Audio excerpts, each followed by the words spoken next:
yeah, I should win just because you had the Timberwolves in the 8th seed. Vasilevsky's been playing really well, and the Lightning have a great offense. Yeah, it was a tremendous shot, and I've come to expect it from LeBron. I would say I wish the best for the Red Sox, but as a Yankees fan, that's really hard for me to do. The biggest addition to me is Jalen Brunson. Aaron Rodgers is Aaron Rodgers, and that's all I have to say. He's still a top 5 quarterback in this league, and there's nothing really anyone can do about it. Why'd you have to name him? Like, seriously? Like, thanks, man. Who would have thought 5 years ago that the Clippers and Nets would be facing in the finals? How is Joe Burrow going to get the ball to them if his butt is already on the ground? Crazy. And for the fans at home, Hello, I'm Cy Mendenhall, and you're listening to Outsiders Opinions with Kevin and Austin. What's up, y'all? Welcome to our NBA Opinions of the Week. We're almost at the point where all 4 leagues are happening: MLB, NHL, NBA, and NFL. We're so close, and since the NBA is almost starting, they're the last one to join the party. We are doing our NBA Finals or Bust, and we have 6 teams. And the man that, of course, crafted this list with me and does all episodes with me, Austin. Yeah, so this is going to be a very interesting NBA season. I think there's a lot of contenders, but not that many that are finals or bust. I guess we do have 5 teams, but it seems like we're kind of stretching on a little bit of them. There's definitely some that should be here, but there's high expectations with a lot of teams this season. Yeah, and you're correct. 5. I said 6. I counted wrong. So yeah, it is 5. A lot of teams that were close to making the list, but the definition that we go back to is if they don't make a finals appearance, it is a bust. And given this, we did factor in conference finals appearances, but one team, there are special exceptions, and it's our opinion. But I will say the Celtics, I asked about an exception, but the Celtics do receive an exception as per usual with the finals. If you win the finals, you're mostly left off the list. There's probably like a 95% chance. It has to be a pretty special case. Yes. So, but they have everyone locked up. And they're not old at all. They have so much youth with their roster that they should be contenders easily for the rest of the 2020s. Yeah. Yeah, unless something goes crazy. Because Drew is getting old. Like, Drew's 30. Sure. But their base guys are young. Mm-hmm. And as long as you have that kind of foundation around it, they should be fine. Because they're such a deep team still. Just out of curiosity, not like going against points, how old do you think Porzingis is? 30? Is he Close, 29? 29. 29. Yeah, 29. I was curious because he's been in the league a really long time, so he feels older. Because there are always those players. I think like Brandon Cooks was that guy.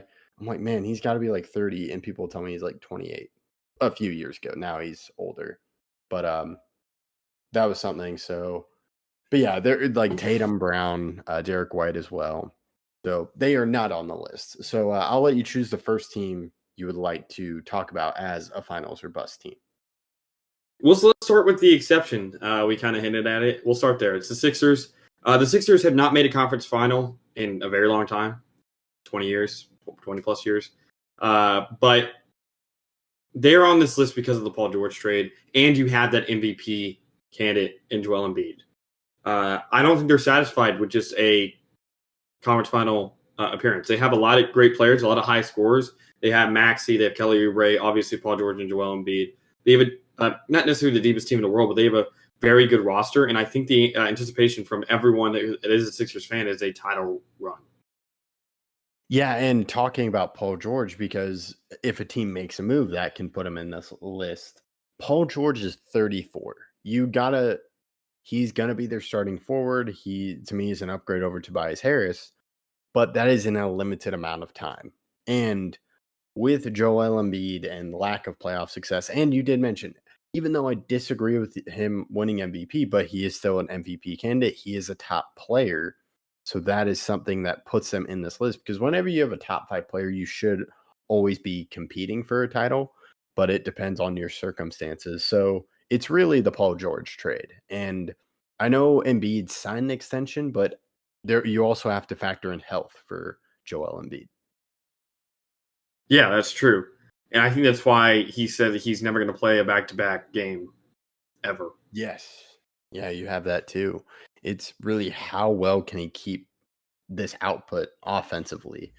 And it's going to be a tough battle for them, but there is that expectation they should make it to the finals or make a finals appearance. Yeah. So that is the team that was the exception. We'll go with an easy one, and this factors in age. The Milwaukee Bucks are finals or bust team. They were on this list last year, I'm pretty sure. You trade for Dame. Dame is still on the team, but he's getting older. And to me, a crucial part of this team is Chris Middleton and his health. We've seen this over the years of when Chris Middleton is healthy, they play really well, but you can feel his absence when he's injured. And that's been a case often. I believe he was injured as well, not during the playoffs, but during the season. He wasn't injured during the playoffs because he had a lot of those runs, but that's when Giannis got hurt, right? So they've been dealing with injuries from everyone. So not just Middleton, but also other guys around it. And other guys getting old. Brook Lopez, he's been Defensive Player of the Year candidate a lot recently. He was second in the league in blocks or third. He's getting older, and they don't have the deepest bench in the world. But because of the age of their starting roster, they have an MVP candidate, Giannis. I think it makes it clear championship bust. And when you go out and make a trade, talking higher level than the Paul George trade for getting Dame Lillard, letting a great piece like Drew Holiday go, that is a huge move saying we want to compete for a title again and win a title. And of course, that's always going to be an option with Giannis as long as he's healthy. But yeah, pretty easy for them on here. I think we'll go on another team, and this one's pretty easy. It's the Mavericks. They were in the finals last year. They do have young guys. You, of course, have Luka. You have Derek Lively, Gafford, PJ Washington. But the key thing where they are a championship or bust is Kyrie and Clay. Clay, bringing in a piece like Clay, a player like Clay who has that history. He is not the same player he was, but bringing in that type of experience shows we want to compete for the title. They were missing 3-point shooting. And then you also have Kyrie. This is Kyrie's last year on the DSA, or second to last year. Because last year he signed a 2-year plus player option. I think it's his second to last year, but you can double check it. I'll talk about it a little bit. They also need to be here just because they made the finals last year, and they have one of the best players in the league. They've gained experience. They should be more ready for the moment this upcoming season, and I definitely think that they have the depth and the bench to also roll deep in the playoffs, which would really help you. So, on Spot Tracks, it lists the Mavs at 24-25, 25-26. It lists as a player option for Kyrie. So this could be the second to last year, but you never know with Kyrie. He may opt out, sign with a different team. He seems to like Dallas, which is something, and he seems to be a great player. That is something that's worked out for the Mavericks when they made that gamble of a trade. I was not a fan of it, but it has worked out so far. But you never know. And the health of him as well. But yeah, they were there. And it's really the same roster. There are minor pieces. I don't want to say Clay's a minor piece, but Clay, they lost Derrick Jones Jr., but the major core, I would say, is Luka, Kyrie, and then you could argue the third piece is a mixture of PJ Washington, Daniel Gafford, or Derek Lively. And they kept all those guys. 4 out of their 5 starters remained, which is something. It hurts that they lost Derrick Jones Jr. Derrick Jones Jr. hurts. I am interested in Najee Marshall, but they lost that continuity. And to me, they're bringing in Clay as a starter. So he is supposed to be a major piece, but we'll see what happens. But yeah, they deserve to be on this list because there's nothing else you're left to expect. They've been to the conference finals 2 out of 3 years. So yeah, this is the next step for them. Yep. So now we covered 3 teams. We have 2 teams. We'll go with the team the Mavericks played in the Western Conference Finals, the Timberwolves, and I'll let you talk a little bit more about them. Yeah, so Kevin was questioning it because he thought they were downgrading, but I don't really think they've done that. Adding Dante DiVincenzo, who had experience going on the Knicks run last year, he's a great shooter. They also had Julius Randle, who was hurt, and I do think is a downgrade from Cat. But I don't. When you have the reigning Defensive Player of the Year, who did play well for the Timberwolves, even in the playoffs last year, they were better defensively and just better overall with Rudy Gobert on the court. You still have Anthony Edwards. You have Sixth Man of the Year, Naz Reid. So they have a good roster, deep roster. They just have to figure some things out. And I definitely think that their finals are bust. They made the conference championship last year, like you mentioned, and now they just have to take another step. Yeah, and to view that, Anthony Edwards is I would say a budding star that's receiving expectations because of that stardom. And you just start to wonder what else can they do except make the finals, which is where I'm at. Because they are making some interesting trades, but they put a lot of trade capital in that Rudy Gobert trade, and they really chose Rudy Gobert over Cat. If you look at the trade right now, trading away Cat. So yeah, it's really what else can they do except you got to expect they'll make it back to the Western Conference Finals at some point in the next few years. Same thing with finals this year, so why not? Finals or bust. But I'll let you say the last team. This one is just because of the moves they put themselves in. Yeah, so because of all the moves, we have also decided to add the what team is it? The Suns. That's right. Yeah, none of the moves were really made this year. The only real move they made this season was Tyus Jones, but they also all the moves from previous years. So you have Devin Booker, who was obviously drafted, but then you have Bradley Beal's trade, you have the Kevin Durant trade, and you do have Yusuf Nurkic that was added. I do like that addition. I think happened in the Beal trade, right? Or was it after? I thought it was just after the Beal trade they signed him into like a vet minimum deal. Or is he given a better deal? He signed a vet minimum? Maybe.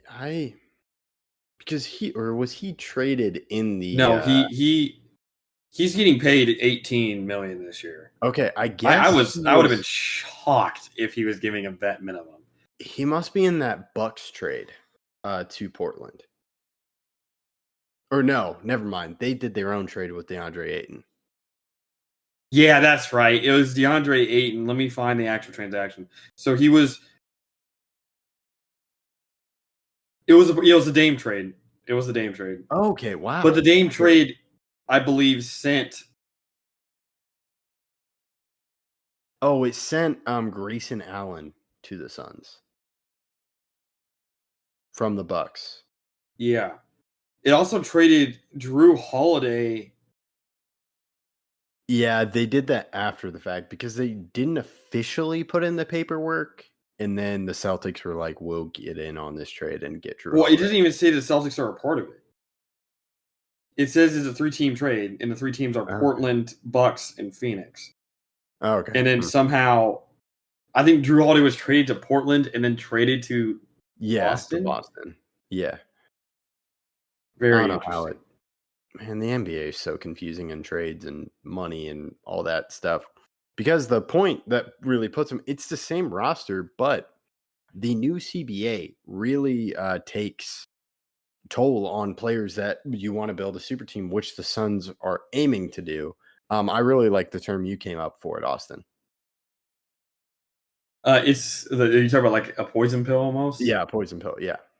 Yeah, a poison pill is not necessarily technically what it is. That dignifies something different. A poison pill is basically a trade kicker.